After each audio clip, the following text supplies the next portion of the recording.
The camping trip looked like a disaster waiting to happen. While other families unpacked RVs and gas grills, one father was teaching his 12-year-old son to build shelter from branches and cook over an open flame. Parents whispered about military obsession and traumatizing the poor kid. But when the storm hit and the power failed, those same parents would be begging him to save their children. Staff Sergeant Mike Torres could feel the stares as he set up camp at Woodbridge Community Campground. The man in his early 40s, with close-cropped hair and a faded army tattoo, carried himself differently than the other dads. Beside him, his 12-year-old son, Danny, hung on his father's every word. "Dad, why didn't we just get a Coleman tent?" Danny asked, watching his father construct a shelter using rope and stakes. "Because, son," Mike said, "testing the ground, technology can let you down. But basic skills never will." At a nearby picnic table, the Johnson family overheard the conversation. Jim shook his head. "Is this guy serious? This is supposed to be a vacation, not boot camp." His wife Lisa was more concerned. "I see Danny at school pickup. He's teaching other kids survival tricks. It's not normal." Mike showed Danny how to distinguish dry from wet wood and create fire without matches. "When you strike flint like this," it demonstrated, sending sparks flying, "start with dry grass and work up to bigger branches." Danny was mesmerized. "Did you learn this in the Army?" Mike paused. He wouldn't tell his son about Afghanistan nights when equipment failed. "Life catches you unprepared sometimes, son. Being ready isn't bad." When dinner arrived, the contrast was stark. Most families grilled pre-made burgers while Mike and Danny cleaned fish they'd caught. "Where did you get fish?" asked a nearby child. "My dad taught me to make fishing line," Danny said proudly. "String, hook, and worm. That's all you need." As night fell, Mike taught navigation by stars. "See the North Star? It always points north. What if it's cloudy? Then you use sun position, read wind patterns, follow nature's clues." The Johnson family heard this from their tent. Jim whispered, "This is ridiculous. The kid will have anxiety issues." But their son Tyler was listening too, fascinated. The first test came at midnight when a raccoon invaded the Martinez family's RV. While others stood confused, Mike calmly guided the animal out using minimal force techniques.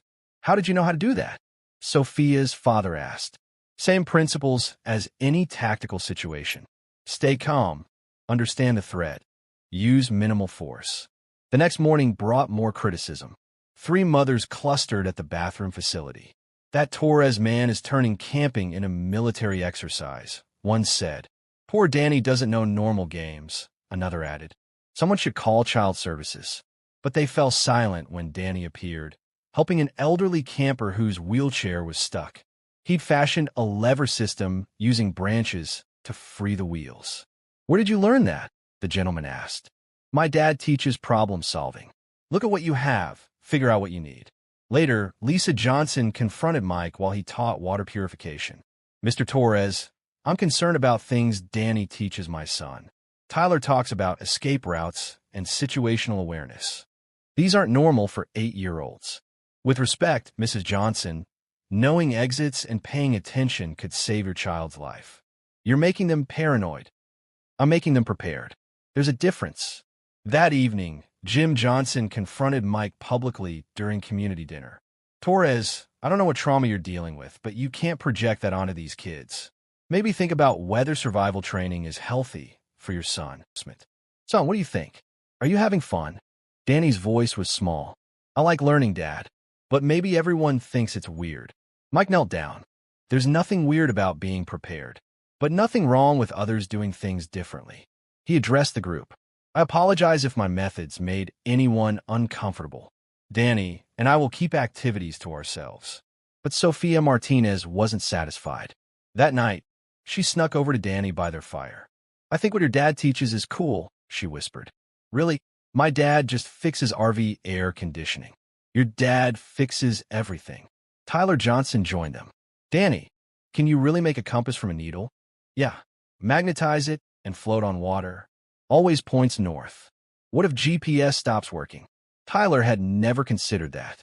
The storm hit at 3 a.m. with unexpected violence. Not gentle rain, but a tempest with howling winds. The Martinez RV awning tore loose, and flew across the campsite. Power failed when a tree hit the main line. Luxury campers with electric everything were plunged into darkness. In the Johnson tent, Tyler woke to panicked whispers. Camp store won't open until morning. We have no emergency supplies. What about flashlights? Battery's dead. Our stove runs on electrical hookup. Meanwhile, Mike and Danny weathered the storm calmly. Their shelter held firm. Oil lantern provided steady light. Wood fire continued burning. Mike grabbed gear. Danny, stay here. Dad, I can help. Mike paused. This could be a teaching moment, and time was critical. Okay, but follow my lead exactly. They found chaos. Sophia had gone to the bathroom when storm hit and hadn't returned. In darkness with trees down, she could be anywhere. How long? Mike asked. 20 minutes, Carmen sobbed. Mike assessed quickly. Bathroom facility was 200 yards through wooded path with multiple shelter spots. Mr. Johnson organized a search party. Nobody alone, nobody without proper gear. We don't have proper gear. Mike looked at Danny. What do we do when we don't have what we need? Improvise and adapt, Danny replied. Mike organized families with military precision. Danny fetched spare flashlights and rope. Adults learned to use garbage bags as rain gear. Teams got assigned search sectors. Most important thing is staying systematic. Panicking won't help Sophia. Tyler tugged his father's poncho. Dad, Danny taught me lost people go to nearest shelter. There's a pavilion between here and bathrooms. Mike nodded approvingly.